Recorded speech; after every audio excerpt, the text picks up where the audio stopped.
Alors, bonsoir à tout le monde, bonsoir à tous et bienvenue. On est très heureux, encore une fois, de vous accueillir à notre soirée rencontre sur le deuil, qui, comme vous le savez, situation oblige depuis l'an dernier, déjà 1 an. On a trouvé cette façon-là d'être avec vous et d'essayer de vous apporter un peu de lumière, un peu de réconfort dans tout ce qu'on vit et dans les deuils que vous avez vécus ou que vous vivez présentement. Donc, c'est le web. Donc, on est content de vous retrouver. On sait que vous êtes là parce qu'on voit sur le chat que vous y êtes, mais on ne vous voit pas. On a hâte de vous voir, mais ça viendra. Donc, c'est notre deuxième soirée rencontre sur le deuil en 2021 déjà. Vous savez que c'est une série de 8.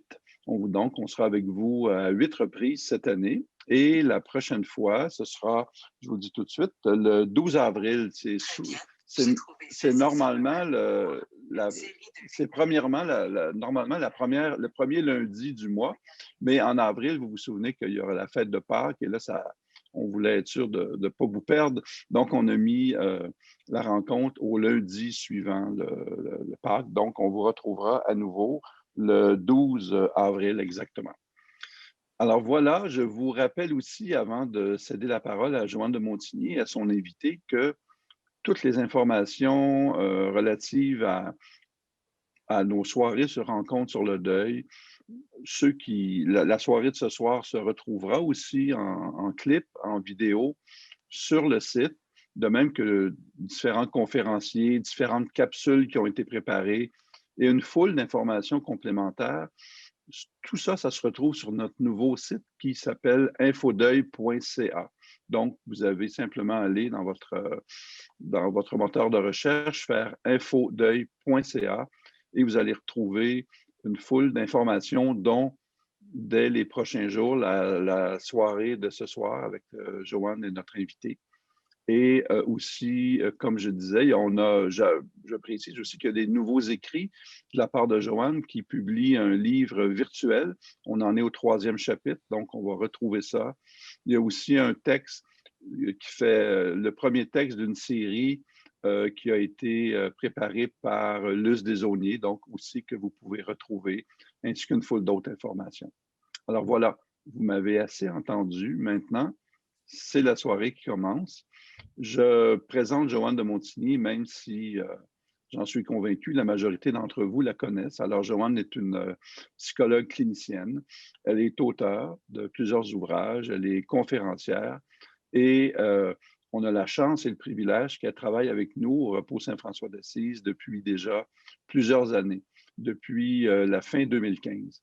Donc, on est très heureux qu'elle collabore et en fait, sa collaboration, bien sûr, est précieuse parce qu'elle est là pour vous aider et on espère que la soirée pourra apporter un peu de baume. Alors voilà, Joanne, c'est à toi. Merci à Oh. tous. Alors, bonsoir, bonsoir Alain, bonsoir tout le monde. Je voudrais remercier en tout cas Alain Chartier et tout son personnel, toute l'équipe du Repos Saint-François d'Assise. Grâce à vous, ces soirées ont lieu. C'est un bonheur à chaque fois pour moi de penser à un invité, dont celui que je vais vous présenter ce soir avec joie. C'est tout le temps, comment dire, un défi, euh, beaucoup d'enthousiasme et à chaque fois que je fais des démarches, je ne pense qu'à vous, chers auditeurs qui nous suivez depuis des années et aussi les nouvelles personnes qui se joignent à nous. Alors, je voudrais saluer tout ce monde ce soir. Et puis, je suis très, très, très heureuse de vous présenter mon invité. C'est un honneur, puis c'est un bonheur, parce que en ce 1er mars, je réalise qu'il faut des fois peut-être dire la date où on est parce que ça fait du bien de se situer. Mais ce 1er mars qui nous amène vers le printemps, ce sera déjà de bon augure d'écouter ce soir Jean-Pierre Gagny, qui avant tout est un ami de longue date et un psychologue de renom. C'est un psychologue clinicien et il est spécialisé en intervention familiale. Et Jean-Pierre s'est beaucoup impliqué donc auprès de familles en deuil. Je vous le présente encore un tout petit peu parce que ça vaut la peine de dire un peu ce qu'il a fait parce qu'il a réalisé beaucoup de choses depuis des années. Mais sachons qu'il est conférencier, formateur, auteur de nombreux articles portant sur la maladie grave, le deuil, les adaptations familiales. Et je le salue aussi comme professeur émérite à l'Université du Québec à Trois-Rivières. Bien, ce soir, Jean-Pierre va nous aider à reconnaître et à apprécier les adaptations familiales et aussi les loyautés. Ça m'intrigue beaucoup. J'en sais un tout petit peu et je vais en savoir encore plus parce que on va lui poser quelques questions, mais je lui ai dit de ne pas hésiter à élaborer, illustrer, nous donner vraiment toute son expérience. Elle est riche, cette expérience, et comme nous avons tous une famille où on a perdu un membre de famille, où on aurait aimé que nos familles nous suivent un peu mieux ou les suivre un peu plus dans les façons d'agir et de réagir lors d'un deuil. On va pouvoir parler de ça tout de suite avec Jean-Pierre. Alors, Jean-Pierre, il faut le dire, on aime ça, nous les psychologues, de le préciser, nous sommes d'abord et avant tout des êtres de relation. Et ça, peut-être que ça met déjà la table pour parler des relations familiales, les relations entre les membres dans la famille. Alors, peut-être ma première question qui est vaste, et puis on ira en entonnoir après préciser davantage, mais c'est on peut parler de différents types d'adaptations dans un contexte de deuil, des adaptations familiales dans un contexte de deuil. Peut-être que tu pourrais nous présenter, en tout cas, une ébauche et puis après, on y va ensemble, d'accord? Parfait. Jean-Pierre, Oui. merci d'être avec nous et d'avoir accepté cette invitation. Merci, Joanne. C'est un plaisir d'être là avec toi. C'est un honneur et un plaisir aussi. Je veux saluer chacune des personnes qui est branchée en ce moment et qui écoute. Je me dis, c'est déjà généreux d'être là à des moments différents du deuil, dans des expériences différentes de deuil.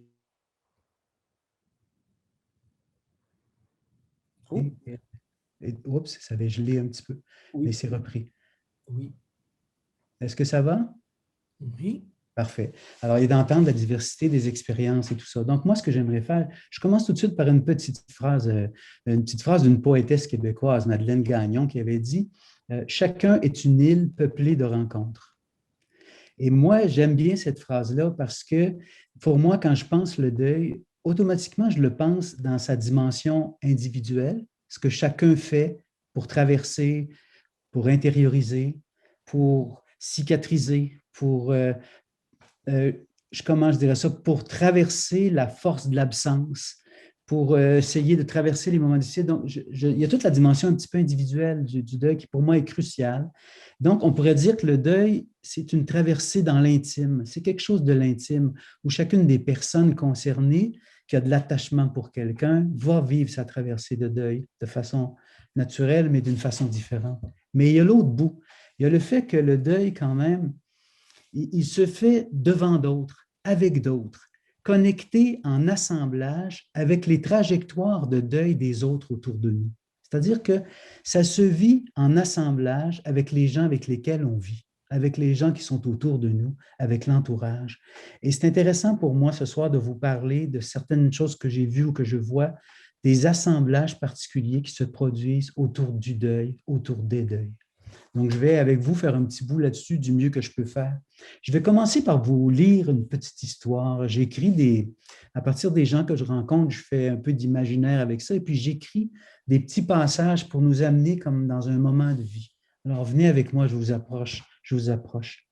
Alors, ça s'appelle « Moment de veille ». C'est pas long, « Moment de veille ». Approchons-nous doucement.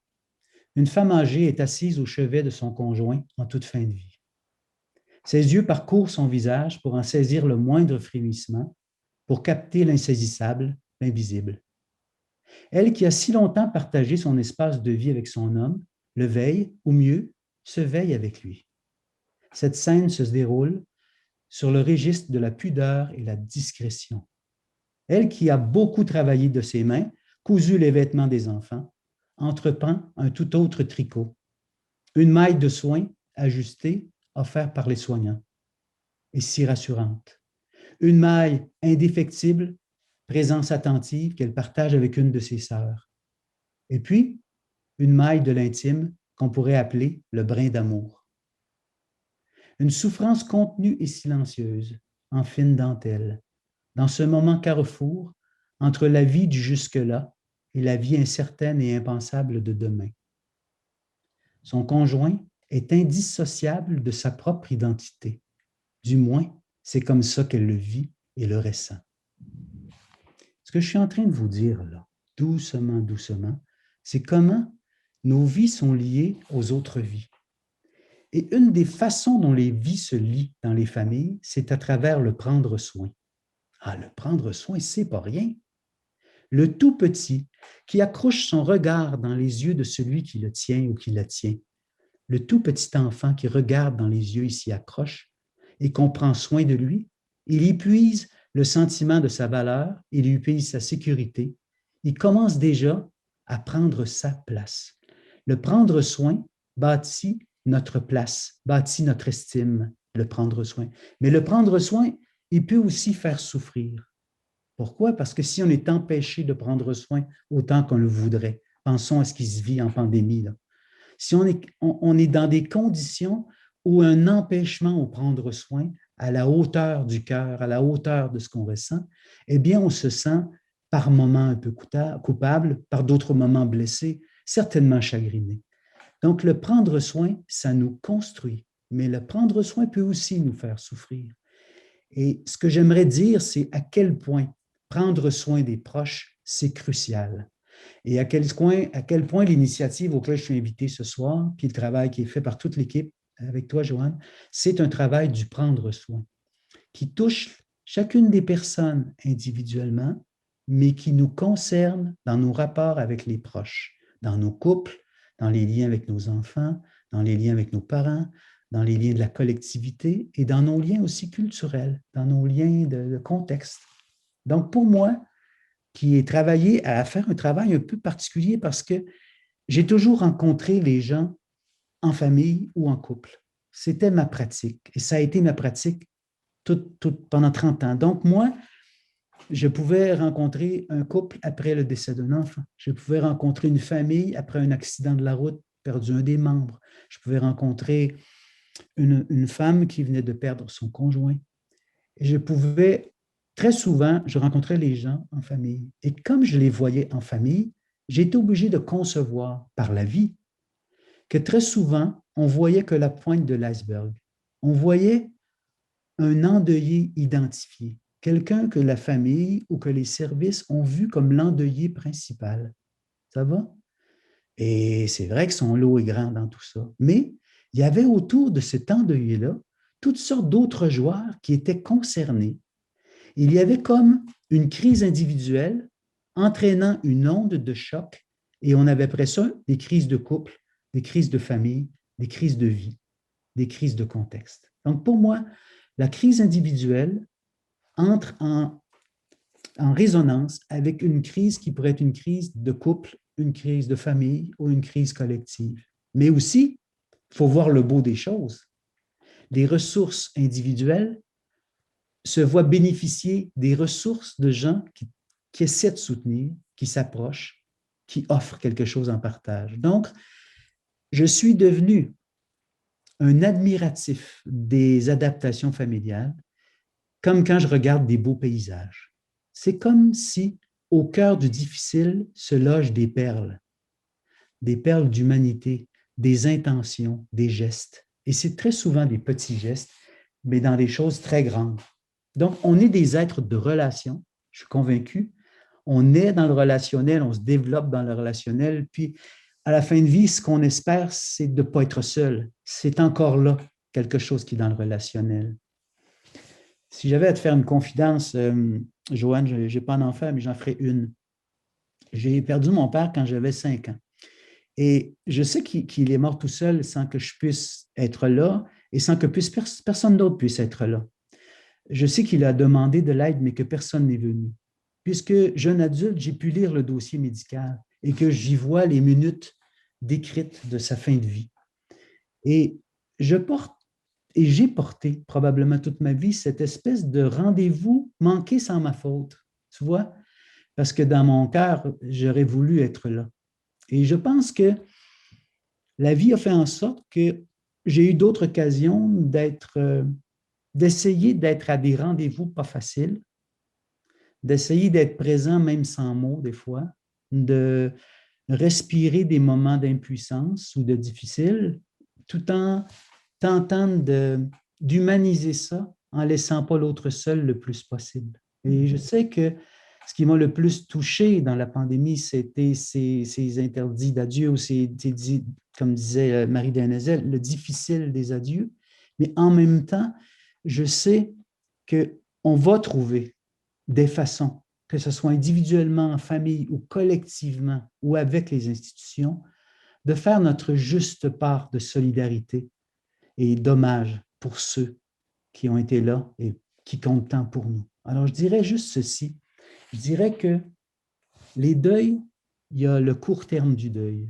Le deuil, il y a le moyen terme du deuil. Puis le deuil, bien, il y a toute la vie où on intériorise quelqu'un qu'on porte. Et je pense que sans le savoir, comme si je te parlais, Joanne, 2 minutes, je pense que la vie m'a invité à toutes sortes de rendez-vous que je n'ai pas vraiment choisis, mais comme des opportunités qui sont venues après le deuil. Ça va? Et je pense que j'ai pu perdre un papa, mais être un papa pour beaucoup de monde.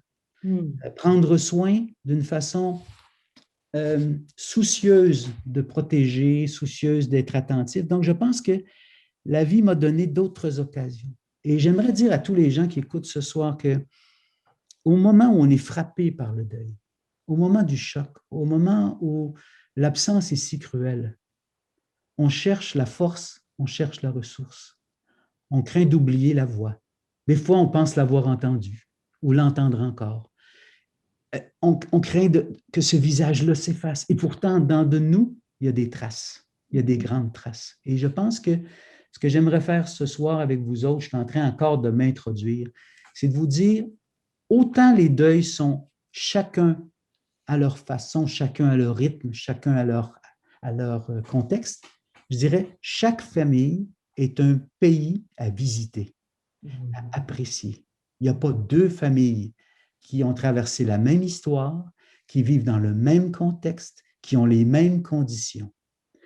Et chacune des adaptations que font les familles s'inscrivent dans cette histoire et dans ce contexte-là. Et ce que fait le deuil ou ce que fait la mort, c'est qu'elle vient souvent amplifier des tendances préexistantes dans des familles. C'est comme s'il y a un effet d'amplification. Et j'aimerais ça vous décrire, je ne sais pas si mes mots seront suffisamment clairs, j'essaie juste de dire que vous savez, je sais que vous êtes devant moi et que vous êtes à des lieux différents. Mon seul souci, ne pas piétiner les fleurs de votre expérience ou de vos expériences. Mon autre souci, vous témoigner avec cœur ce que les familles m'ont appris à apprécier d'elles dans toutes les situations où je les ai rencontrées. C'est-à-dire que les familles m'ont donné des leçons tous les jours de ce que c'est que l'amour investi dans des petits gestes et dans des grands gestes. Ce que c'est que la ténacité du cœur, plus fort que le temps qui passe. Ce que c'est que le souci de transmettre et de garder vivant quelqu'un qui n'est plus là. Et je pense qu'on est vivant tant que quelqu'un pense à nous, parle de nous et nous maintient quelque part en lien. Donc, j'aimerais ça continuer tout ça. Et vous dire que même quand on n'a pas une famille proche, on se vit tout seul, on est tout seul en bout de vie, on a peu de visites, il y a la famille qu'on a, mais il y a toujours la famille qu'on porte en soi. Et pour moi, on porte tous une famille en soi. Et même les gens seuls, ils ont des gens qu'ils ont connus, qu'ils gardent au chaud de leur cœur. Ils ont peut-être même des gens qu'ils souhaiteraient rencontrer. Quand des gens pour rencontrer encore quelqu'un, des fois, ils attendent une rencontre qui serait bienvenue pour eux ou pour elles. Donc, quelque part, non seulement on est des êtres de relation, mais en même temps, même quand on souffre tout seul, on le fait quand même et il y a des regards autour, et il y a des gens qui peuvent interpréter, voir, être touchés. Donc, quelque part, nos adaptations, tous nos parcours de couple, tous nos parcours de famille se font sous l'œil des gens autour de nous et on ne sait pas qui offre, qui donne, qui reçoit, puisque qu'on soit en train d'accompagner ou qu'on soit en train d'être touché, chacun offre et donne à son rythme, à son pas, et chacun va en être transformé. Donc moi, je voudrais juste dire un immense merci à ceux qui m'ont laissé m'approcher de l'intime du deuil, mais qui en même temps m'ont amené à apprécier ce qu'ils ont tenté de faire. Je reprendrai ça. Chaque deuil porte sa signature, mais chaque famille, dans ses adaptations, porte elle-même ses signatures. Donc, c'est comme si tout est signé à la main. Et dans ce sens-là, ce qui m'a frappé, mais m'a toujours intéressé, c'est comment le deuil est à la fois de l'individu et de la famille toujours. La première chose qui m'est venue, c'est ce qu'on appelle la petite voix qu'on a dans sa tête. On se parle tous en dedans de nous. Hein? Moi, quand je rencontre un enfant en deuil, un adolescent en deuil, je lui pose toujours cette question-là à tel moment. Je lui dis, mais qu'est-ce que tu te dis dans ta tête ou dans ton cœur? Et il y a une voix, il se dit quelque chose, on se parle en dedans. Et ce qui est fascinant quand on se parle en dedans, c'est qu'on ne parle pas juste au je, on parle au je, au tu et au nous. On se parle à soi, on parle à l'autre qui n'est plus là. Hein? On lui parle. Et en plus, on parle de nous. On peut parler du couple qu'on est, qu'on a été, qu'on aurait aimé continuer, qu'on a rêvé ensemble. Et quelque part, la voix intérieure, ce langage du dedans, il est toujours signé. Parce que certains se parlent en s'appréciant, certains en se blâmant, certains en regrettant, certains en s'ennuyant, certains en criant, certains en étant fâchés et se disant abandonnés. Donc, la petite voix, là, c'est comme soi-même qui se parle à soi-même pour faire chemin faisant, pour bouger de l'intérieur avec celui qui n'est plus là, avec le fait de perdre et avec la vie qui continue. Moi, quand je perds quelqu'un, j'en ai perdu quelques-uns dans ma vie, comme vous tous, j'imagine, c'est comme si tout mon monde en couleur était tombé noir et blanc. C'est comme si tout s'était d'un coup affadi. Et c'est comme si c'était trop criard, la vie qui continue, pendant que la mienne est comme si blessée. Donc, j'étais comme en décalage par rapport à l'environnement et même mes proches pouvaient me sembler étrangers parce qu'eux aussi continuaient à avoir des réactions les leurs. L'entourage, des fois, ne saisissait pas l'ampleur de l'abîme dans lequel j'étais tombé. Et quelque part, je dirais que la petite voix intérieure, c'était une façon de faire circuler dans sa tête et dans son cœur le trop-plein ou d'aller rejoindre les autres ou l'autre dans des espaces secrets qui nous permettent de ne pas tout à fait le laisser aller et en même temps de faire un petit bout de chemin à son rythme, à son pas, puisque c'est la présence de l'absence ou l'absence de présence qui use progressivement et nous renvoie à quelque chose de concret. Donc, il y a du beau dans ces initiatives dans la tête, quelles qu'elles soient, qui cherchent à faire circuler ce qu'il y a. Le deuxième niveau qui m'a beaucoup frappé, c'est le récit. Quand on a la possibilité de raconter l'autre, de se raconter, de raconter des souvenirs. Je pense dans les salons funéraires, par exemple, quand les gens revoient des photographies, quand ils voient des scènes de vie, de toutes sortes d'étapes de vie, puis que c'est comme ça nous ramène. Mais pourquoi se raconter? Pourquoi raconter des moments de vie avec l'être cher? Pourquoi en avoir un besoin si grand? Pour 3 raisons. Pourquoi le récit? Pour 3 raisons. Parce que ça va nous amener dans la dimension relationnelle. La première raison pour laquelle on raconte, puis dans tous les contextes, dans toutes les nations, à tous les âges, ça raconte. Moi, je fais raconter des tout-petits de 3-4 ans, je fais raconter des personnes âgées, je raconte avec des adolescents. Pour moi, le récit, il est universel. Pour une première raison, on raconte ou on fait des récits pour faire circuler les émotions, pour que ça circule. Tout peut circuler dans le récit. L'émotion, il faut qu'elle bouge, il faut qu'elle circule. Ça va?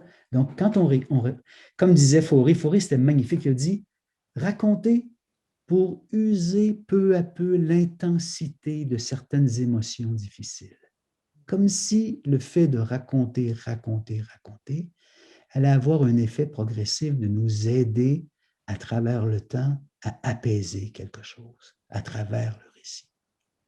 Deuxième élément, pourquoi un récit? Ben, c'est pour témoigner d'une relation particulière. Mon couple, ce n'est pas n'importe quel couple. C'était notre couple. C'est notre couple. L'enfant que j'ai perdu, ce n'est pas n'importe quel enfant. C'est cet enfant-là. C'est le mien, c'est le nôtre. C'est-à-dire que dans le récit, on témoigne qu'on appartient à quelque chose d'unique et de particulier. On confirme l'appartenance.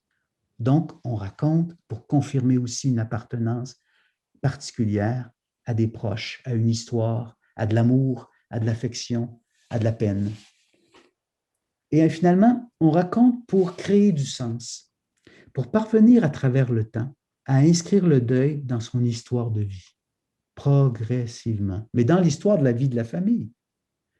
Parce qu'une famille, si vous voulez ma petite idée, si on reculait de 100 pieds, 1000 pieds, 10 000 pieds, ça serait comme regarder le ciel un soir étoilé, avec des petites étoiles filantes d'enfants qui sont partis si vite, avec des étoiles qui sont parties depuis longtemps, mais dont la mémoire laisse encore la trace, ses ancêtres, ses grands-parents, qu'on a encore comme au centre de la vie familiale, comme des fantômes aimants dont on a encore besoin, qui nous pistent dans la vie, et comme d'autres étoiles qui sont là. Donc, la famille, quand on recule de 10 000 pieds, elle est faite de naissance et de départ. Elle est faite d'un cycle, d'un renouvellement. Mais il n'y a pas 10 000 morts ou 5 000 morts ou 3 000 morts. Il y a 5 000 fois un mort, 10 000 fois un mort. Et il y a 10 000 fois des familles qui, de tout cœur, en toute conscience, le mieux qu'ils peuvent, cherchent à offrir du réconfort, de la solidarité, du lien. Mais ce qui me fascine depuis toujours, c'est que pour qu'on puisse parler de ce qui nous touche dans un deuil, il faut qu'on reçoive un accueil avant les mots. Aïe, aïe, aïe, qu'est-ce que ça veut dire? Un accueil avant les mots. Eh oui, ça prend ça. C'est comme si les leçons qui m'ont été données, par exemple, dans le deuil périnatal, quand les mamans ou le papa perdent un tout petit bébé, les gens, des fois dans le monde social, ne saisissent pas l'ampleur de la peine. Ils ne saisissent pas que la peine est aussi forte que l'attachement est fort et que ce n'est pas la longueur de vie qui fait la force d'un attachement. Ça peut être long, ça peut être court, mais l'attachement peut être fort, ça va? Et donc, on ne saisit pas qu'il peut y avoir une grande peine là où la vie a été courte. Que fait la personne endeuillée? Elle s'approche de quelqu'un qui est dans son entourage en se demandant, est-ce que cette personne-là sait que j'ai perdu mon bébé? Est-ce qu'elle va m'en parler? Est-ce qu'elle va faire comme si elle ne savait pas que j'ai perdu mon bébé? Et avant même que les mots soient dits ou pas dits, il se joue quelque chose de très subtil, comme une danse non verbale, comme un accueil avant les mots, des mouvements parfois presque invisibles à l'œil, ressentis, pressentis. Et ce que cherche la personne endeuillée à ce moment-là, c'est d'être en sécurité minimale pour qu'il y ait une disponibilité à pouvoir dire sans être jugé. Ce qu'on veut, c'est un espace de sécurité qui tantôt nous est offert par un proche, tantôt nous est offert par un bon ami, tantôt nous est offert par soi-même, parce que pour le moment, c'est ce qu'il y a comme disponibilité ouverte autour de nous, puis tantôt nous est offert par un accompagnant ou quelqu'un qui nous offre des services. Donc, disponibilité, sécurité. J'ai vu tellement de proches offrir ça. Je vous raconte une histoire. Une fois, je reçois une famille, une demande qui était faite autour d'un accident, quelque chose de très, très traumatique, donc un deuil brusque. Et les gens appellent, ils sont 5 membres d'une même fratrie. Le papa est déjà décédé, la maman est déjà décédée. Les 5 membres de la fratrie cherchent de l'aide ou de l'accompagnement. Et ils disent, on n'est pas pour aller voir chacun un accompagnant individuel différent. On est 5 et on pleure les mêmes personnes. On souhaiterait venir rencontrer quelqu'un pour notre jeune sœur qui vient de mourir d'une façon vraiment brusque, imprévue, dramatique. J'ai reçu la fratrie. Donc, arrive une fratrie en deuil. Et là où je pensais accompagner, c'est moi qui vais participer à une danse qui va déborder mes propres compétences très rapidement. Et vous allez voir pourquoi. Dès que je suis en présence de cette fratrie qui arrive, ils arrivent de tous les coins du Québec, ils arrivent là, et je leur demande, est-ce que vous auriez la gentillesse ou la disponibilité de raconter à tour de rôle où vous étiez la journée de l'accident? Que faisiez-vous? Comment l'avez-vous appris? Est-ce qu'on pourrait ouvrir ça doucement ensemble, progressivement? Et il y a quelqu'un qui a dit, c'est moi qui ai commandé ou qui a demandé inviter mes frères et sœurs. Et je serais très content qu'on puisse se parler chacun d'où on était, de comment on a appris les choses et de ce qui s'est passé pour nous. Et ils ont, à tour de rôle, raconté leur journée. Et ce qui s'est passé, c'est que des fois, il y en a un ou l'autre qui s'étranglait de peine parce que le deuil était très récent, la perte était très récente, et c'était un ou deux des frères et sœurs qui se levaient et allaient mettre les mains dans le dos de la personne qui essayait de parler pour la soutenir. Et je me voyais juste un petit peu comme témoin privilégié d'une famille en train d'établir son réseau de soutien. N'allez pas imaginer que ce soutien-là s'est inventé dans la pièce. Il y avait déjà quelque chose entre eux, probablement, qui circulait déjà. Mais ils ont réussi entre eux à être à la fois souffrants et souteneurs. Souffrants et souteneurs, mais ensemble, dans une traversée qui les concernait tous. Si vous m'aviez demandé, mais qui est le plus souffrant? J'aurais dit, je ne sais pas. Chacun d'eux et tous. Qui a besoin de soutien? J'aurais dit chacun d'eux et tous. Mais dans certaines situations, c'est en individuel que l'aide va être la plus ajustée. Dans beaucoup de situations d'ailleurs. Mais il y a des moments où la vie m'a appris que c'est un cadeau de la vie quand on peut trouver autour de soi quelques alliés privilégiés qui vont être nos meilleurs, qui vont être ceux avec qui on va pouvoir oser, je dirais, partager ce qui nous habite. Et ça ne se fera pas d'un coup. Il y a des gens autour de moi que c'est 3 ans après un décès qu'ils ont commencé à raconter les choses plus difficiles du décès. Et ça a pris du temps avant que même dans un lien fort, l'espace de sécurité ou l'espace intérieur soit assez dégagé pour qu'on puisse être des ressources les uns pour les autres. Mais tout le temps avant que ces mots-là n'adviennent, il y avait quand même là une complicité sans les mots ou une complicité discrète, ne serait-ce que par des choses simples. Faire un tour de vélo, partager une soupe, inviter quelqu'un, sourire, penser à quelqu'un, envoyer une petite carte. Je me dis, il y a toutes sortes de façons d'entrer dans le registre de la soutenance à plusieurs. Pour moi, la famille, c'est le lieu où ce n'est pas toujours facile, parce que dans la famille, on a des rôles, on a des positions. Hey, on joue dans l'équipe et on ne joue pas tous le même jeu dans une famille. Il y a des familles où la grand-maman décède, mais c'est elle qui était la centrale téléphonique. Toutes les parties se faisaient sur son prélat commercial dans sa cuisine, puis toute la famille se réunissait où? Là. Elle décède, la famille ne se voit plus. C'est comme si le lieu de rencontre vient de s'éclater avec le départ de la grand-maman, et la famille va être mise au défi de refaire sa socialisation, de refaire les occasions de se voir, de refaire le être ensemble. Ça va? Mais c'est clair que vous le savez vous aussi, que les premiers moments où on va vouloir revenir ensemble, il va y avoir comme une chaise berçante de libre. Il va y avoir quelque chose qui rappelle, mais en même temps, il va y avoir quelque chose de la vie qui peut-être, avec patience, avec le temps, se réinvestit. Alors, j'avais le goût avec vous autres de continuer en vous disant que, quels que soient les contacts qu'on a avec un seul membre d'une famille, on n'a jamais rencontré la famille tant qu'on n'a rencontré qu'un seul membre de la famille. Jamais. La famille, c'est des personnes qui se représentent chacune, mais qui partagent des choses. Mais un seul membre ne peut pas représenter l'ensemble de la famille à lui seul ou à elle seule. Jamais.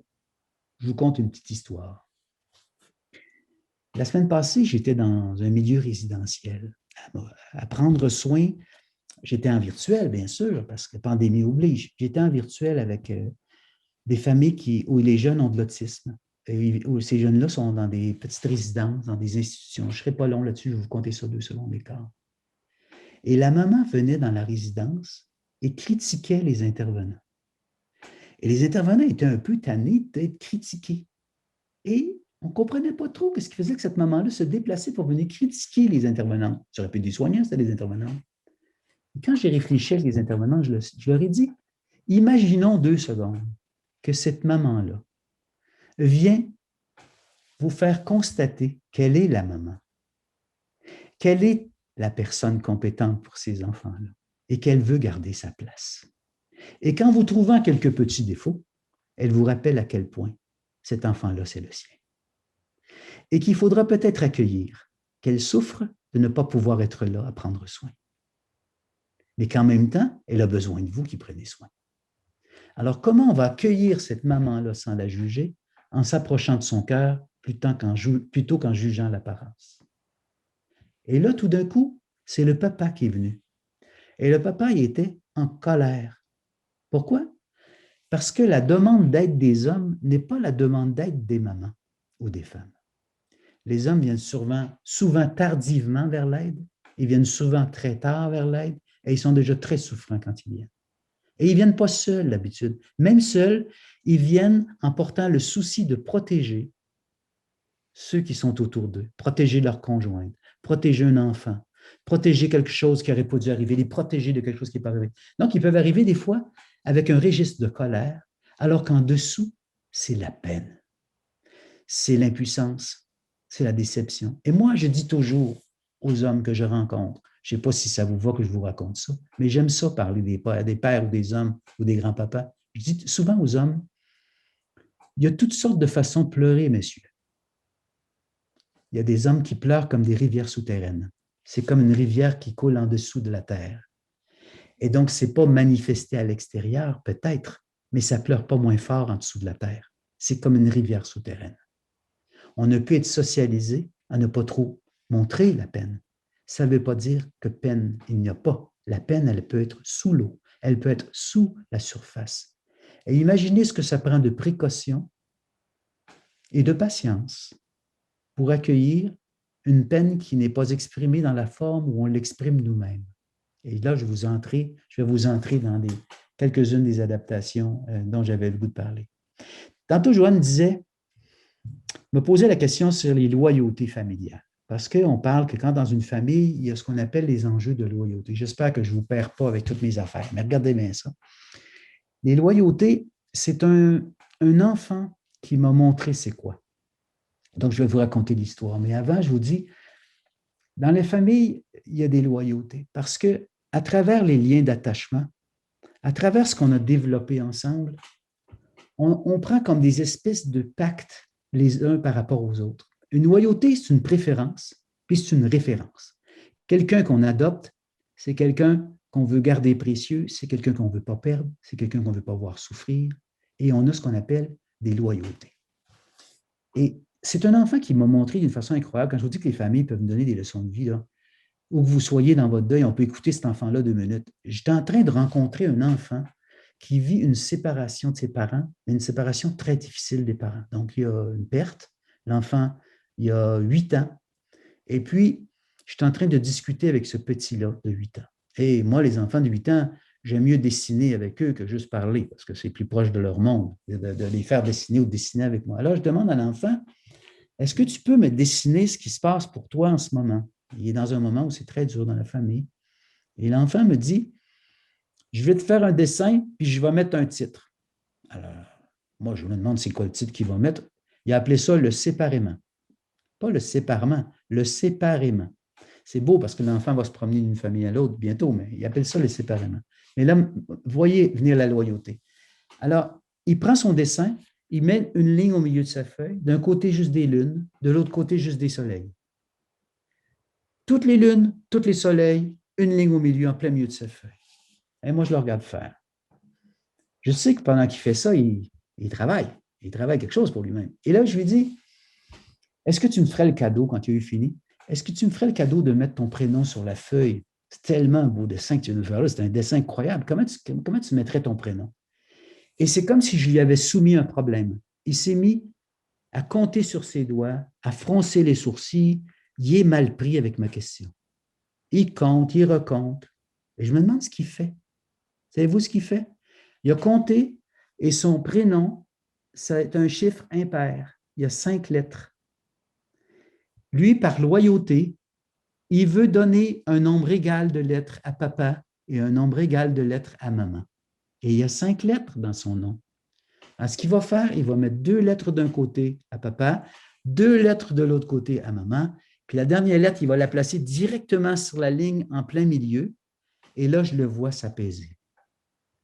Et la loyauté, c'est un peu ça. C'est donner à chacun qu'on aime son juste dû. Et quand on est privé de ça, on souffre et on cherche une autre façon parce qu'on souffre et on veut finir quelque chose avec ça.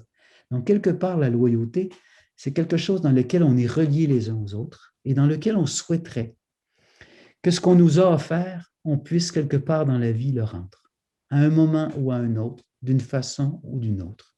Mais des fois, la vie est cruelle et fait en sorte qu'on ne pourra pas le rendre directement à la personne qui nous l'avait offert, le soin. Bien, on va devoir ou pouvoir l'offrir à quelqu'un d'autre qui n'est pas la personne de qui on l'avait reçu. Mais ça nous prend des fois 1 mois, 1 an, 2 ans, 10 ans pour voir qu'on a pu saisir notre occasion de redonner le bon qu'on a reçu de quelqu'un qu'on a aimé et qui nous a aimés, de redonner ce bon-là ailleurs, à quelqu'un qui n'est pas celui de qui on l'a reçu. Et c'est comme si, quelque part, ça fait une chaîne du don qui se déplace. Et moi, je pense que dans la, comment je dirais ça, l'injuste et la violence de la pandémie, j'ose espérer qu'on va engendrer collectivement une chaîne du don dans lequel on va essayer de prendre soin de ceux qui sont les premiers blessés ou les premiers touchés, mais qu'on va aussi soutenir une chaîne humaine où on va pouvoir aussi prendre mieux soin les uns des autres, en faisant déplacer ce qu'on n'a pas pu offrir, l'offrir autrement, puis apprendre de ça, pour que les gens qui n'ont pas pu recevoir puissent porter au moins dans l'imaginaire qu'on porte ensemble, le fait qu'il y a eu une utilité quelque part à l'impensable et que quelque chose va circuler autrement. Je suis un être d'espoir, peut-être que c'est fou penser comme je pense, et je vous dis juste que j'ai vu tellement de familles réussir à garder leur cœur ouvert et généreux et aimant, malgré des traversées difficiles, que je garde espoir qu'on va le faire, même dans le très difficile maintenant, même si on n'en voit pas l'issue au moment où on est dedans, même si socialement, on n'en voit pas l'issue maintenant. Donc, je voulais dire que cet enfant-là m'a vraiment parlé des loyautés. Et peut-être un dernier point avant que Joanne peut-être interagisse avec moi, un autre, c'est, j'aimerais vous revenir au niveau de la famille sur ce qu'on appelle les écarts de saison. Alors, qu'est-ce que c'est ça que les écarts de saison? Dans un deuil, on n'est pas toujours à la même saison en même temps. Ça bouge. Pendant que le papa veut garder les choses en lui et ne veut pas en parler pour ne pas risquer de rendre sa conjointe encore plus triste de quelque chose, peut-être la conjointe attend le papa pour qu'il lui parle, pour qu'ils puissent être ensemble à se raconter l'enfant qui n'est plus là. Et quelque part, un est en hiver, l'autre en été, un en automne, l'autre au printemps. Les saisons peuvent être non ajustées, non accordées. Et ça nous prend vraiment une générosité de cœur et peut-être aussi quelques connaissances qui vont être véhiculées pour dire il est normal que dans un deuil, les différences nous semblent s'amplifier.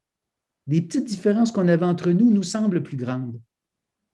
C'est normal, parce qu'à la fois, ça nous rapproche, mais à la fois, ça peut nous rendre un peu seuls dans le difficile et on peut trouver que l'autre n'est pas à la même saison que nous parce qu'il ne s'adapte pas de la même façon que nous, de la même manière que nous.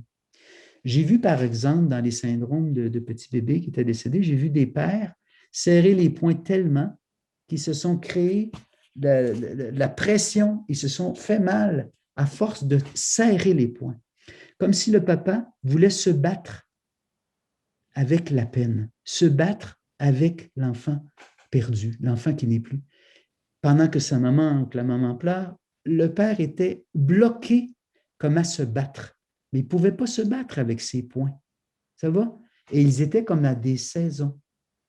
Et des fois, de pouvoir saisir que la peine de l'un, la peine de l'autre peuvent être aussi vives mais porté dans des saisons différentes, qui bougent à travers le temps. Ça demande une grande ouverture, générosité de cœur, et même si ces décalages-là semblent apparents, il y a peut-être quelque chose qui demeure fortement en lien. Et je vais te laisser peut-être prendre la suite si tu veux, parce que j'avais le goût de finir ce bout-là, mais je ne sais pas si je t'interromps, si tu as le goût d'une question ou quelque chose. J'aurais le goût. Embarque, Joanne, ça me fait plaisir. D'accord. Je suis parti, moi, là. Fortement intéressant, mais je pense aussi à quelques familles que j'ai Oui, rencontrées. vas-y. Et puis, je vais le dire comme ça. Quand il manque un des membres, parce que ça fait 12 ans qu'il y a eu une rupture avec sa famille, puis là, il y a un décès, mais ce frère ou cette sœur n'est pas là pour un parent qui est décédé. Et puis, on va dire qu'il y en a 2, 3 qui sont là parmi la fratrie et un des 2 parents. Il y a quand même des déchirures beaucoup, là. En plus du deuil, c'est comme si la rupture qui avait précédé vient rajouter à la peine que les gens ont. C'est comme si on est près que 2 deuils. On avait beaucoup espéré, hein, souvent, dans une famille, quand il y a eu des ruptures avec un des membres, que ce membre absent va se présenter, va venir aux funérailles, va dire quelque chose à sa mère. Ça, je ne sais pas, mais ça existe beaucoup aussi, là. C'est très, très juste ce que tu dis, Joanne. Moi, je te dirais, je le ferais bouger des deux côtés. D'un côté, il y a l'angle de la famille qui voit c'est comme se consumer la possibilité d'un rapprochement. C'est comme si quelque chose qui est confirmé, c'est très dur du côté de la famille. Quand je me déplace, puis je vais du côté de celui qui ne vient pas, parce que j'en ai rencontré de ceux-là qui ne viennent pas, ceux qui ne viennent pas, là, ils sont des fois dans une espèce comment je dirais ça, d'impossibilité à bouger vers la famille. Ils se disent, si j'y vais, on va me dire, on sait bien, il vient juste parce que puis s'il ne vient pas, ça va juste confirmer ce qui est déjà fracturé ou déchiré dans la famille. Donc, c'est comme si c'est une double souffrance, une souffrance du côté de la famille, parce qu'on attend je sais pas, cette réassurance-là, mais du côté du membre qui est déjà de côté, ou qui est déjà exclu, ou qui s'est déjà tassé, même si c'est par lui-même. C'est comme s'il devient tellement alourdi qu'il n'ose plus s'approcher. Il n'ose pas. Il craint ce qui va se passer du côté du regard de la famille sur lui. C'est dur des deux côtés dans ce que j'ai vu, moi. Et c'est comme s'il y avait des forces d'attraction qui font que c'est très, très difficile. Ça sera toujours difficile pour un membre qui a eu des conflits avec sa famille de venir se pointer dans des moments de solidarité familiale. C'est excessivement difficile à faire. Des deux côtés, c'est dur. Mais c'est dur aussi pour le membre qui était à distance. Ça demande un courage des fois que les gens n'ont pas au moment de le faire. Bien sûr. L'autre affaire qui m'est arrivée de voir que ce n'est pas simple non plus, quand un des membres de la famille a causé la mort par inadvertance, par accident, les gens qui nous écoutent ont peut-être vu un film qui date de plusieurs années. Je pense que c'était Une famille comme les autres. Et je ne suis pas certaine si c'était deux petits, des jumeaux de 8-9 ans ou quoi. C'est très loin dans ma mémoire, mais ça m'avait frappé que le retour du survivant alors que l'autre est noyé, alors que les deux petits frères étaient allés nager ensemble, à l'eau, que c'est difficile, cela, de dire « mes parents vont quand même encore m'aimer ». Et combien d'enfants disent « ça aurait dû être moi qui meurs à la place de mon frère ou de ma sœur parce que mes parents ont tellement de peine que la seule chose que je peux faire pour les consoler, ça aurait été de disparaître à la place de… » Et ça aussi, c'est dur quand il y a un membre de famille qui est responsable sans le vouloir de la mort d'un membre de sa famille. C'est très dur, ça. C'est excessivement dur ce que tu décris, excessivement dur. Parce que si ce n'était pas de cette façon-là, on aurait été dans des situations où un enfant de remplacement serait venu comme pour redonner à ses parents un autre enfant, n'importe quoi. Mais là, on n'est pas là-dedans. C'est Non. tout l'aspect dramatique de ça qui est excessivement dur, Une excessivement. autre image, et puis après ça, on va donner la parole parce que l'heure passe vite et ça, on t'aurait écouté et puis on te réinvitera parce que c'est tellement intéressant. Le Puis, film à voir, là, ce dont tu viens de parler, un des films qui serait à voir pour des gens qui veulent réfléchir autour de ça, c'est La Chambre du Fils. oui, La Chambre du Fils, j'ai Ah, le livre ici. quel Ah film oui, incroyable. oui, La Chambre du Fils, c'est vraiment un film pour se promener à l'intérieur de l'adaptation de la famille dans le difficile, mais aussi dans les ressources, dans ce qu'ils ont de beau. ah oui, ah oui. C'est un C'est- magnifique film. ah oui. Touchant, mais Mm. beau film. Ah oui. En tous les cas, j'avais tellement de choses pendant que tu parlais parce qu'on tu parles, puis on voit nos familles, on voit les familles qui viennent quand on est psychologue nous rencontrer.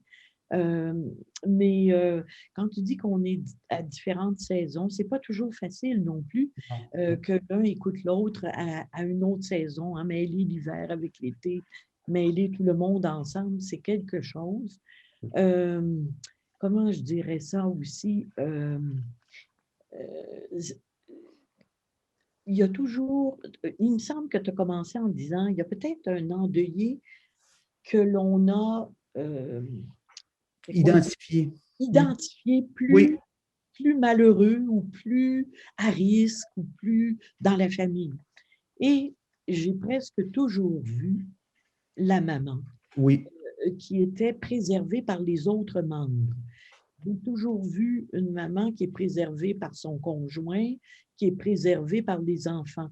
Alors, si on fait un tour de famille, on demande aux enfants de nous expliquer un peu leur peine, c'est difficile avant de les entendre nous le dire pour eux parce qu'ils regardent toujours la maman s'ils vont la faire pleurer davantage, s'ils prennent la place d'une mère, puis ils se disent toujours c'est bien pire pour maman. Et combien de frères et de sœurs m'ont dit, je trouvais ça difficile parce que partout où j'allais, on me disait comment va ta mère depuis que Oui. tu as perdu ton père. Et en même temps, la maman, on pourrait Demander dire, à l'enfant, hein, comment. non, on pourrait dire que la maman, elle est protectrice jusqu'au bout parce qu'elle va même protéger chacun des membres de la famille. C'est-à-dire que chacun n'est plus en train d'exprimer sa propre peine ou de négocier ouvertement ou de C'est parler pas de ça. protégé, ça. C'est pas Non, protégé. non, mais d'une certaine façon, tout est mis sur elle.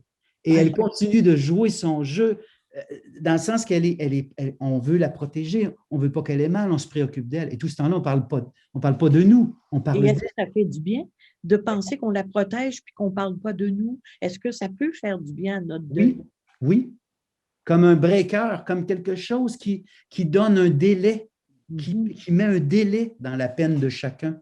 Et elle qui continue d'être au centre, à se dévouer et être un personnage central, mais qui vit ses propres choses aussi. Mais je pense que l'endeuillé principal protège d'autres. Oui, mais ce n'est pas un peu dur pour un père Très dur. qui aurait énormément de peine, puis que oui, sa peine est souterraine, mais que lui, il est vu dans une société et dans la famille comme celui qui doit être fort, puis comme celui qui ne doit pas pleurer.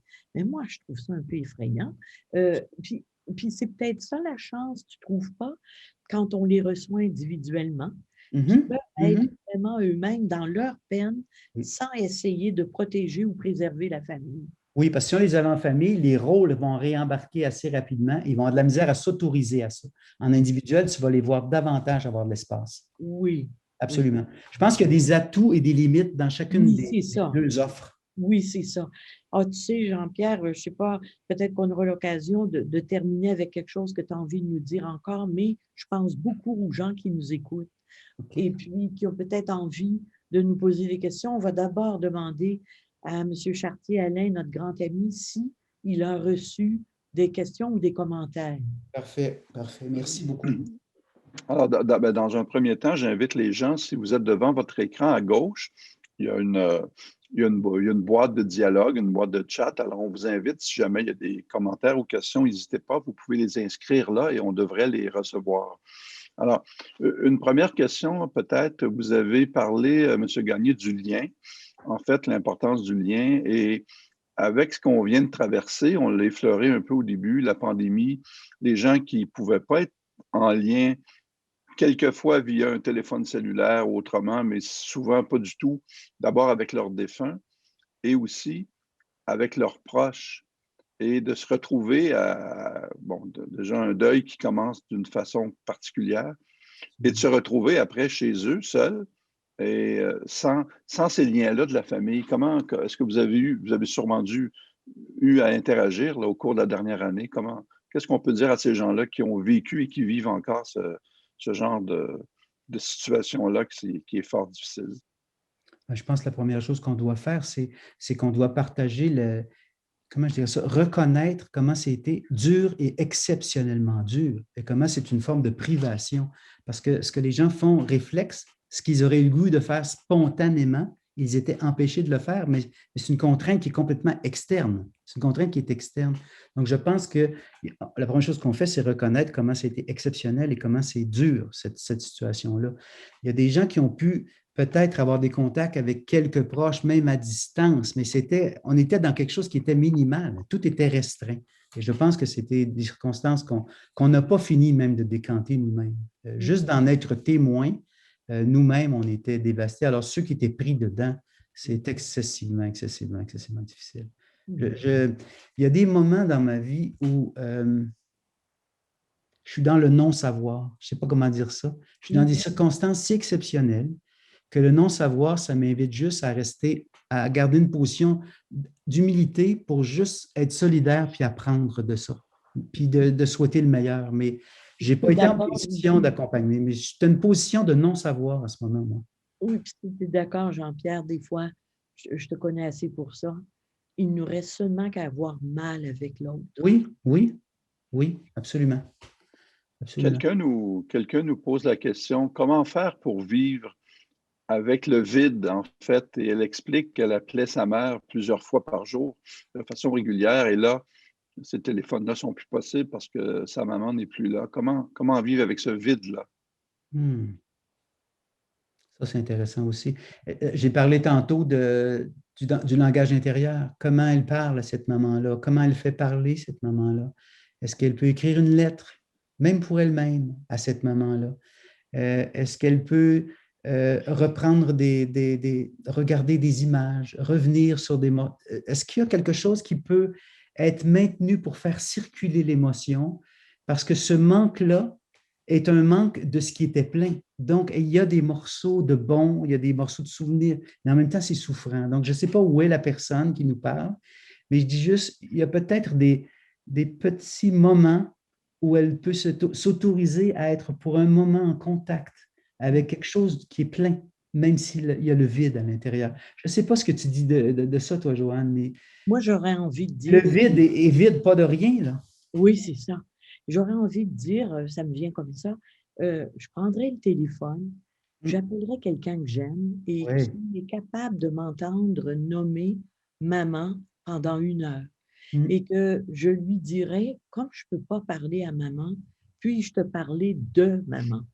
Et j'aurais l'impression que, comme ça se passait au téléphone, elle va faire son téléphone peut-être pas autant de fois par jour, peut-être 3 fois avec 2 ou 3 personnes qu'elle aime beaucoup et qui vont être là pour l'écouter et qui vont lui permettre, en tout cas, de parler de sa maman, ne pouvant plus parler à maman. Oui. Quelqu'un nous demande si vous avez eu des expériences avec de vivre un deuil en accompagnant des gens des Autochtones. Et si oui, est-ce qu'il y a quelque chose à retenir ou de la façon peut-être que les peuples autochtones approchent le deuil et la perte d'un proche? L'expérience que j'ai, oui, j'ai quelques expériences. Ce que je dirais comme expérience, là, c'est que la forme pour moi qui est là au niveau des peuples autochtones, c'est la forme ronde, c'est la forme de la communauté. Ce n'est pas la forme individuelle, c'est la forme de l'individu dans une communauté, c'est le cercle. Donc, ils sont dans une disposition, je dirais, une belle disposition culturelle autour de faire communauté autour des personnes qui souffrent, autour des personnes. Et donc, quelque part, ce que je suis en train de dire, c'est qu'on aurait beaucoup à apprendre des populations des Premières Nations autour de cette sagesse-là de la communauté comme étant une communauté souffrante, une communauté fêtante, une communauté mémoire. Et je dirais quelque part, ils ont déjà le rituel. Et, Oui, j'allais le dire, oui. culturellement, le rituel est là. Et moi, quand j'ai pensé à l'invitation que j'ai eue à venir parler ce soir, je me disais, c'est magnifique l'importance du rituel, parce que dans le rituel, il y a quelque chose qui est de l'ordre de l'intime. On peut penser à l'autre, comme la personne qui peut appeler quelqu'un pour parler de sa maman, comme tu suggères. Mais en même temps, il y a quelque chose où on se confirme une appartenance avec l'autre. Et moi, ce que j'admire des Premières Nations, ce qui m'a beaucoup inspiré d'eux, c'est comment ils savent faire communauté, et grande communauté, assez large. Et ça, pour moi, ça m'a beaucoup touché. Si j'avais à accompagner ou à soutenir, je pense que j'essaierais de m'approcher de cette richesse, de cette ressource, de ce que ça veut dire faire communauté. Et c'est plutôt eux qui m'apprendraient le rituel plutôt que moi leur apprendre un rituel. Maintenant, on a parlé un petit peu plus tôt, vous avez parlé des saisons de l'enfant en disant que les gens n'étaient pas tous dans la même saison autour de la perte d'un proche, d'un membre de la famille. Et la question qui nous est posée, c'est est-ce que ça pourrait être quelque chose de bénéfique pour un couple, par exemple, d'essayer de les mettre au diapason ou de se retrouver dans la même saison, pour reprendre vos mots? Si on ne force pas ça, ça devrait aller. Ce qui y aurait de plus bénéfique, c'est qu'ils puissent se dire à des saisons différentes, que la communication ne soit pas rompue par des saisons distinctes. On pourrait dire ça d'une certaine façon. Mais en même temps, il y a des moments où ils vont se rapprocher parce que des fois, ils ne sont pas à la même saison, mais sans se le dire, ils sont en train de prendre soin l'un de l'autre. Parce que pendant qu'un est dans quelque chose, l'autre est dans autre chose. Ou un craint que l'autre s'enfonce, donc lui manifeste autrement. Donc, des fois, on est dans une espèce de prendre soin qui n'est pas clair, mais qui est là. Et que les saisons, des fois, servent comme à équilibrer les choses. En même temps qu'on a des différences individuelles qui font qu'on ne vit pas les choses pareilles. Mais je dirais, de temps en temps, on peut faire des rapprochements parce qu'on peut reconnaître qu'ils sont tous les deux dans quelque chose de commun, qui pourrait être la peine ou l'intention positive à l'égard de l'autre, ou l'affection pour l'enfant ou l'adolescent qui n'est plus là. Donc, ils ont des terrains communs, mais ils ont des modes d'expression différents. Si ça peut être reconnu, il va y avoir une patience qui peut se faire. Autre chose, c'est que des fois, l'un ou l'autre des conjoints, quand c'est trop souffrant les saisons, s'ils peuvent avoir un bon ami ou quelqu'un à qui ils peuvent partager leur propre saison, plutôt que de s'appuyer exclusivement en attente de l'autre. Et ça, des fois, ça ouvre un petit peu la possibilité de soutien. Ça arrive que oui. On nous demande aussi comment on peut faire intervenir avec subtilité ou quand les gens le souhaitent, le spirituel dans l'accompagnement du deuil. Il faut savoir ce que c'est pour eux le spirituel, comment ils le situent, où ils le situent, si c'est de contacter quelque chose de plus grand que soi, si c'est directement identifié à quelque chose de plus précis. Donc, le spirituel, je ne sais pas, toi, tu dois être amené beaucoup à travailler avec ça ou à composer avec ça, plus Quand Joanne. on travaille dans ces zones-là, je pense qu'on fait aussi, on a aussi une approche psychospirituelle dans le sens que voici. Pour les psychologues, tu seras d'accord avec moi, Jean-Pierre, pour nous, le spirituel est aussi la quête de sens. Oui. On cherche un sens et c'est là qu'on a tendance à y voir une spiritualité dans quelque chose qu'on ne comprend pas. Le fameux pourquoi dans le deuil. Pourquoi lui? Pourquoi à cet âge-là? Alors, la question, elle est remplie de chagrin, puis de brisure, mais elle est aussi une quête de sens. Oui.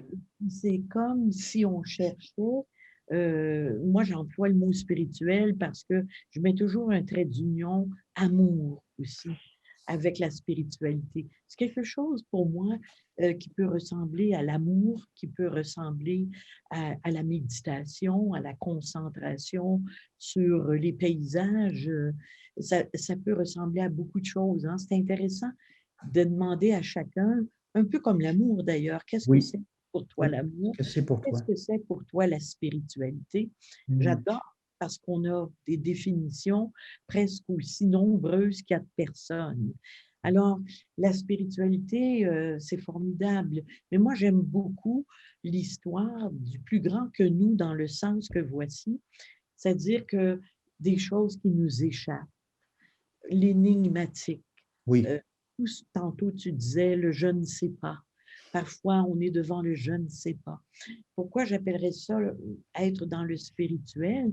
C'est qu'il y a quelque chose de plus grand, plus haut, plus fort, plus puissant, qui fait qu'on n'a pas réponse à tout. mm, Mais j'en parle pas d'une façon personnellement religieuse. non. Je n'ai pas objection à ça si les gens y mettent un trait d'union avec la religion. Mais moi, j'y mets plutôt un trait d'union avec le sens de notre vie, avec le goût d'aimer, le goût d'être en relation. Pour moi, l'écoute a quelque chose de spirituel, elle est souveraine. Il y a quelque chose de... Un moment peut être grand, grand, grand, un moment de rencontre, un moment sommet qu'on vit à deux. Et j'aurais pas de misère à le qualifier de spirituel dans le sens qu'il est exceptionnel. Absolument. Puis je pense que les gens qu'on perd, les gens qui meurent, ils vont entrer aussi dans cet univers-là.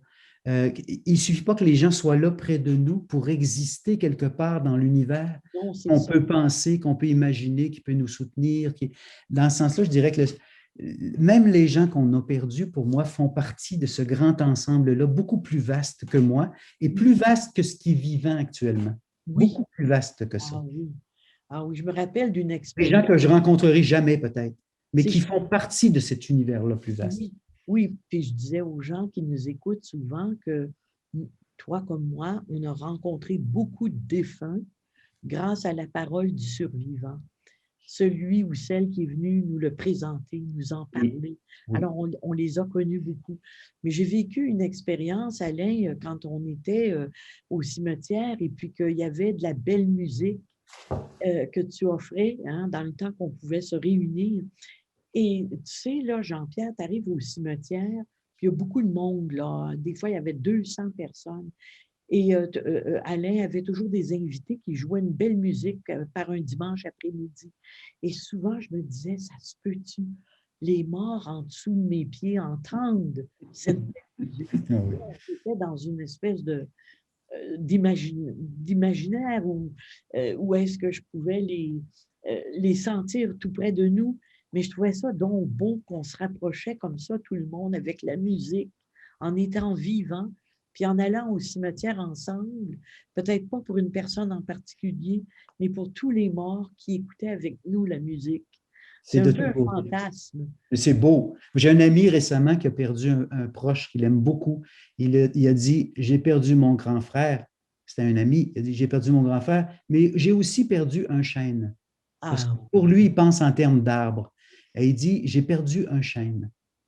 c'est C'était beau. comme le grand chêne dans la forêt, mais c'était le grand chêne dans la forêt de sa vie aussi. Oui, Parce que oui. c'était la force, c'était l'espace, la grandeur. Et c'est comme ça qu'il conçoit l'ami qu'il a perdu. Il dit, chaque fois que je vais aller me promener en forêt, Mhm. je vais saluer sa fratrie de grand chêne. C'est beau. Ah ben c'est ça, c'est tout ce qu'on peut symboliser au fond. Oui, Moi, je trouve que la spiritualité est poétique. C'est poétique au fond. C'est artistique. La spiritualité, c'est ce qu'on veut bien y mettre dedans. Et c'est comme tenter d'aller vers le meilleur de soi pour aller vers le meilleur de l'autre tout le temps. C'est un beau mot. Je trouve que c'est oui. un beau C'est pour mot. ça, quand on parlait tantôt des Premières Nations, je suis sûr que ça inclut et la nature dans sa globalité, hein, et les ancêtres, Ben oui, et tous les rituels. ben oui. Ça inclut tout ça, la Ah spiritualité, oui, pour eux. certainement. Mm. On a C'est sûr que d'autres... Oui? moi, je suis convaincu, pour faire suite à ce que tu disais, Joanne, par rapport à des concerts, à de la musique, j'ai toujours été convaincu que les arts en général, puis on pourrait inclure la spiritualité là-dedans aussi, c'est que ça a aussi une forme, je pense, thérapeutique. Ça nous fait cheminer dans le processus de deuil. C'est pour ça qu'on avait mis en place au Repos Saint-François d'Assise depuis quelques années des concerts à tous les dimanches l'été, qu'on a fait de façon virtuelle et qu'on retrouvera cette année en 21 avec une thématique un peu particulière, mais ça fait vraiment partie de notre façon de pouvoir accompagner les gens en offrant des pistes maintenant. Et chacun peut y trouver Oui, ce qu'il veut et ce qu'il peut, finalement. oui. On a une question, peut-être Oui, une dernière question oui. qui nous vient d'un invité qui est avec nous ce soir. Et la dame se demande, on a parlé tout à l'heure de vouloir souvent, lors de la perte, par exemple, d'un très jeune enfant, de vouloir protéger la mère, de ne pas dire, de ne pas, d'éviter d'affronter le sujet ou de faire semblant qu'on ne sait pas, etc. Est-ce que il n'y a pas un côté pervers à cet état-là qui peut faire que ça peut faire plus de mal que de bien, finalement? Oui, moi j'ai tendance à appeler ça, c'est comme des boucles de protection. On fait des boucles de protection et on se protège en ne voulant pas en parler avec l'autre. On pense qu'on protège l'autre en ne lui en parlant pas. Mais la difficulté avec ça, c'est que progressivement, chacun va se ramasser enrubanné, isolé. C'est-à-dire que ça crée de la solitude à plusieurs. On pourrait entrer dans un contexte où les gens sont très proches physiquement, mais où ils sont comme chacun enrubanné dans une solitude. Parce que là, ils peuvent plus. Ils prennent soin d'eux en n'osant pas éveiller la peine chez l'autre. Mais en faisant ça, on s'isole. Donc, ça serait l'effet indésirable pour être l'isolement. Mais l'intention qui est portée, c'est prendre soin. Donc, quelqu'un qui accompagnerait ou qui serait proche pourrait reconnaître la belle intention et après ça, essayer d'assouplir le moyen. Oui. Mais toujours reconnaître l'intention. L'intention, c'est ne pas faire mal, ne pas faire souffrir plus que nécessaire, protéger. Ça doit être reconnu avant de vouloir changer ça. Oui. Alors, Peut-être Alain, oui, oui, les questions sont terminées, mais pour saluer notre invité, M. Gagné, et laisser la parole, le mot de la fin à Joanne, Oui. je voudrais juste vous partager un commentaire qu'on a eu. Il y a un de nos invités qui est avec nous ce soir qui vit le deuil de son père qui a perdu dernièrement. Et ce qu'il nous dit, M. Gagné et Joanne, c'est que vous avez mis un peu de lumière dans son cheminement, puis il vous en remercie. Alors, j'avais le goût, en ce qui me concerne, de terminer avec ça et de Merci. céder la parole à Joanne et à M. Gagné pour le mot de la fin. Merci. Merci beaucoup. Moi, je veux absolument dire merci. C'est un mot qui ne s'use pas. C'est comme le mot « je t'aime », le mot « merci ». Ça ne s'use pas, mais c'est pour ça qu'on le répète avec sincérité. Et je te remercie beaucoup, Jean-Pierre, surtout de plusieurs aspects que tu nous as apportés ce soir. Mais ce partage dans la perte de ton père à jeune âge et de voir vers quoi ça mène après. Ça aussi, c'est la route du sens, pour employer le titre d'un livre, La route du sens, là, de Jean-Louis Drolet, psychologue. Alors, ça, c'est beau. Des fois, on a des gros chagrins comme tu as eu, et puis ça a été aussi un moteur Oui. pour nous amener vers quelque chose. Alors, de cela, je voudrais beaucoup te remercier. Et comme on se le disait au tout début, de parler de la famille ce soir, ça faisait du bien parce qu'on aborde beaucoup le deuil dans toutes les circonstances, mais on ne l'avait pas toujours inclus en pensant à la photo de famille.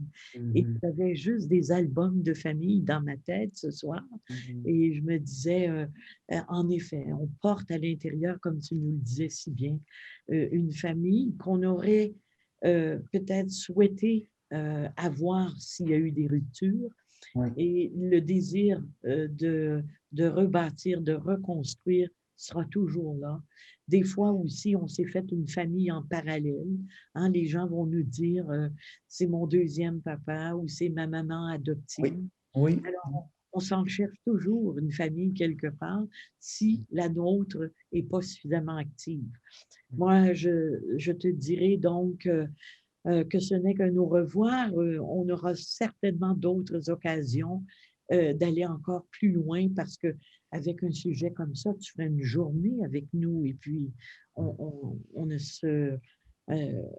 jamais au bout de nos questions et on n'est jamais au bout de tout ce que ça nous fait vivre. Alors, un infini merci. Si tu es comme moi, on n'en revient pas comment ça a passé vite. Non, c'est vrai, c'est vrai, c'est Et vrai. puis, j'aimerais dire aux auditeurs aussi, avant de les quitter, que le 12 avril, nous aurons le témoignage d'une maman qui a perdu sa fille dans un grave accident et qu'elle n'a pas pu donc accompagner. Et je crois que ça va nous faire du bien aussi d'entendre, comme on l'a fait en personne, des gens aussi qui vont venir nous raconter où ils en sont dans leur deuil, où la famille en est, comment ça se vit quelques mois ou quelques années après. Et j'espère de vous retrouver tout le monde à ce moment-là. Alors, encore merci Alain pour tout. Mais merci à monsieur le technicien qui, on ne le voit pas, mais nous aide à chaque rencontre. Et merci à toute l'équipe qui s'occupe de nous de toute façon. On se retrouve le 12 avril. Merci. Je t'embrasse, Jean-Pierre. Plaisir. Au nom de tout le monde, je t'embrasse. Merci, Joanne. Bonne soirée, bye bye. Merci. Bonne soirée.